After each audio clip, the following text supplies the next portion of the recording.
నమస్కారం. సఖీ ప్రత్యేక కార్యక్రమానికి స్వాగతం.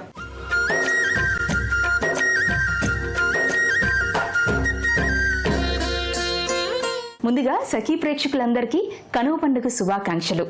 ఈరోజు కనుమ పండుగ యొక్క విశిష్టతను మనకు తెలియజేయడానికి దైవాజ్ఞ సరస్వతి మాతృశ్రీ శ్రీమతి జి సీతాశర్మ గారు మనతో ఉన్నారు. వారితో మాట్లాడి మరిన్ని విషయాలు తెలుసుకుందాం. నమస్కారం అమ్మా. నమస్కారం. ఎలా ఉన్నారు? చాలా చాలా బాగున్నాను. ముందుగా మీకు కనుమ పండుగ శుభాకాంక్షలు అమ్మా.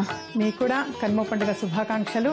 అలాగే సఖీ ప్రేక్షకులందరికీ కూడా కనుమ పండుగ శుభాకాంక్షలు. అమ్మా, ఈ కనుమ పండుగ అనగానే సంక్రాంతి తర్వాత రోజు అందరం జరుపుకుంటాం.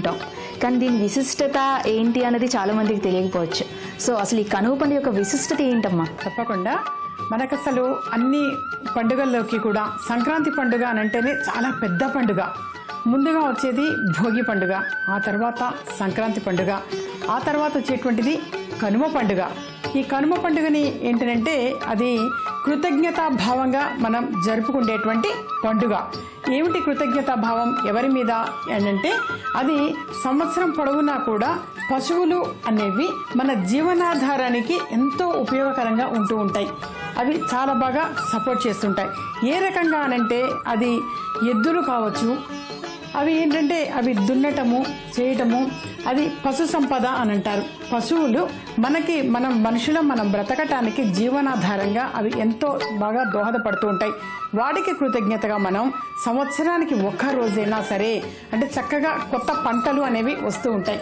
పంటలు వచ్చిన తర్వాత ఆ పశువులకు కూడా ఒక్క రోజన్నా సరే వాటిని కూడా సంతోషంగా ఉంచాలి అని చెప్పేసి ఆ ఒక్కరోజు ఏం చేస్తామంటే పశువులకి చక్కగా ఇప్పుడు ఎద్దులు ఉంటుంటాయి. వాటికి అవి పొలం దున్ని చేసి అలా ఉంటుంటాయి. సంవత్సరం పొడవునా కూడా మనకు చాలా బాగా కష్టపడి చేస్తూ ఉంటాయి.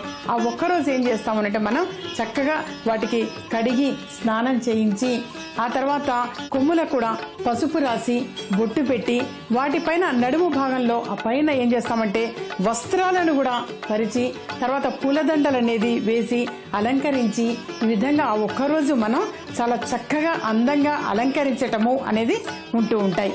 అలాగే ఏంటంటే ఆ ఒక్కరోజు మనం ఎప్పుడు కూడా సంవత్సరం పొడవునా మనం మనుషులం ఆనందంగా ఎంతో పర్వదినాలు పండుగలు జరుపుకుంటూ ఉంటాం. పశువులకు కూడా ఏంటంటే ఆ ఒక్కరోజు ఏంటంటే సంతోషంగా ఉంచుతూ ఆటపాటలతోటి పశువులు కూడా ఉండాలి, జరుపుకోవాలి అన్న సంకల్పంతో ఇప్పుడు కోళ్ల పందాలు అని కానీ అవన్నీ సరదాగా ముచ్చటగా జరుపుకునేవి. ఇంకా కొద్దిమంది ఏం చేస్తారు, రైతులైతే వెనకటికి ఏం చేసేవాళ్ళనంటే ఈ కంకులు అని చెప్పేసి ఉంటాయి, అవి తీసుకొచ్చి ఇంటి ముందు వేలాడగట్టేవాళ్ళు. వేలాడగడితే ఏంటంటే ఆ పక్షులు అనేవి వచ్చి వాటిని ఆ ధాన్యాలు ఒలుచుకొని తిని వెళుతూ ఉంటాయన్నమాట. వాటికి కూడా ఆ ఒక్కరోజు పక్షులకు కూడా ఆహారంగా వేయటము అనేది కూడా ఇందులో అంతరార్థం ఉంటూ ఉంటుంది. అలాగే మరొకటి ఏంటంటే ఈ అపరాలు అని చెప్పేసి అంటూ ఉంటారు. అంటే ఏంటంటే కందులు కావచ్చు, అలాగే కొంచెం నువ్వులు కానీ ఈ విధంగా కొంత పెసలు పంటలు పండుతూ ఉంటాయి. ఈ పంటల్ని కూడా ఏంటంటే కొంచెం పక్షులకి చల్లుతూ ఉంటాము, బయట వేస్తూ ఉంటాము. మన అంతరార్థం అదే అనమాట. కొత్త పంట వచ్చిన వెంటనే ఏంటంటే అయితే ఇట్లా పక్షులకు కూడా ఆహారంగా వేస్తూ ఉండటము ఆ ఒక్కరోజు ఏంటంటే తృప్తిగా ప్రతి ఒక్కళ్ళు కూడా చేయదగినటువంటి పండుగ. అమ్మ, మనం కనుమ పండుగ చాలా సరదాగా జరుపుకుంటాం కదా. సో ఈ కనుమ పండుగకి మన జీవితాలకి ఏమైనా సంబంధం ఉందా? కనుమ రోజు అనేది ఏంటంటే ఆ రోజు పెద్దల పండుగ అని కూడా అంటారు. అంటే పెద్ద పండుగ అని కూడా అర్థం. పెద్ద పండుగ అనంటే ఏంటంటే ఆ రోజు అన్ని రకాల వంటలు పిండి వంటల విషయంగా కావచ్చు చేసుకొని ప్రధానంగా ఏంటంటే వీటికి అపరాలు అని చెప్పేసి చెప్తూ ఉంటాం. కందులు కానీ పెసలు కానీ అలాగే మినుములు కావచ్చు, ఇవన్నీ కూడా వీటితోటి కూడా చేసినటువంటి పదార్థాలు ఉంటూ ఉంటాయి. ఇప్పుడు మినుములతోటి అంటే మినపప్పుతోటి గారెలు అనేది చేసి వాటిని పెద్దవాళ్ళకి అయితే వాళ్ళకి అన్నట్టుగా వాళ్ళ పేరు మీదుగా వాళ్ళకి పెట్టడము అనేది జరుగుతూ ఉంటుంది. అలాగే ఏంటంటే దాన్ని ఆచారంగా రావటం అనేది కూడా జరిగింది మనకి. ఏంటి తప్పనిసరిగా కనుమ రోజు మినుము తినాలి అని చెప్పేసి అది మనకి ఆనవాయితీగా అయ్యింది. వాస్తవంగా అయితే మినుము అనేది ఏంటంటే మన కొత్తగా పంటలు వస్తూ ఉంటాయి. ఆ పంటలో నుంచి కనుమ నాడు మినపప్పుతో వండినటువంటి పదార్థము పెద్దలకు నివేదన చేయాలి అనేటువంటిది శాస్త్రం. ఏమైనా ప్రత్యేకమైన పూజలు చేస్తారా అమ్మా? కనుమ రోజున కూడా తప్పకుండా పూజలు నిర్వహించడం అనేది ఉంటుంది. అయితే అంతకంటే ముందు ఏంటంటే కనుమకి తర్వాత రోజున ముక్కనుమ అని చెప్పేసి ఉంటుంది.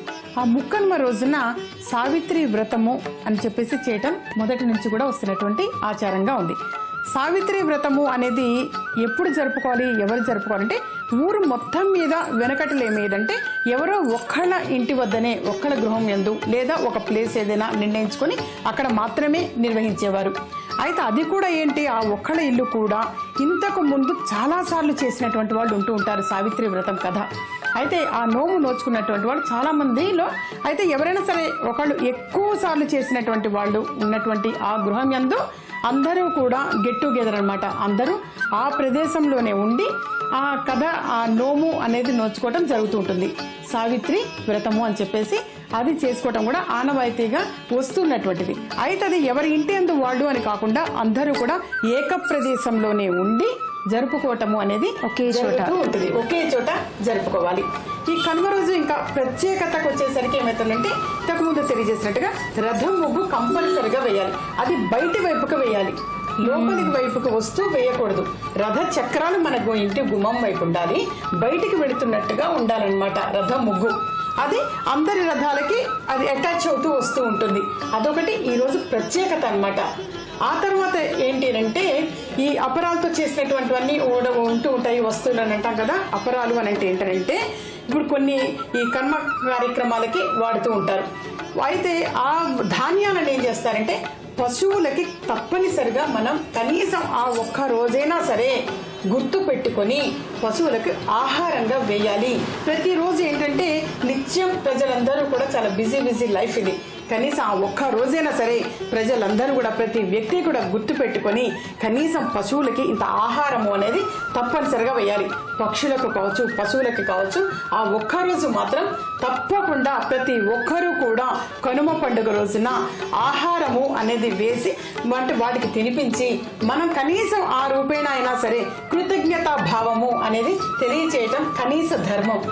అమ్మా, అంటే ఈ పండుగ అనగానే అందరం కలిసి ఉంటున్నాం అనే తప్ప దాని యొక్క ప్రాముఖ్యత కానీ విశిష్టత కానీ ఎవరికి తెలియకపోవచ్చు. సో మీరు కనుమ పండుగ యొక్క విశిష్టతను చాలా చక్కగా వివరించారమ్మా. మరోసారి మీకు కనుమ పండుగ శుభాకాంక్షలు, ధన్యవాదాలు. సఖీ ప్రేక్షకులందరికీ కూడా మరొకసారి కనుమ పండుగ శుభాకాంక్షలు. ఇది ఇవాల్టి సఖీ ప్రత్యేక కార్యక్రమం. మరో అందమైన కార్యక్రమంలో మళ్ళీ కలుద్దాం. అంతవరకు సెలవు, నమస్కారం.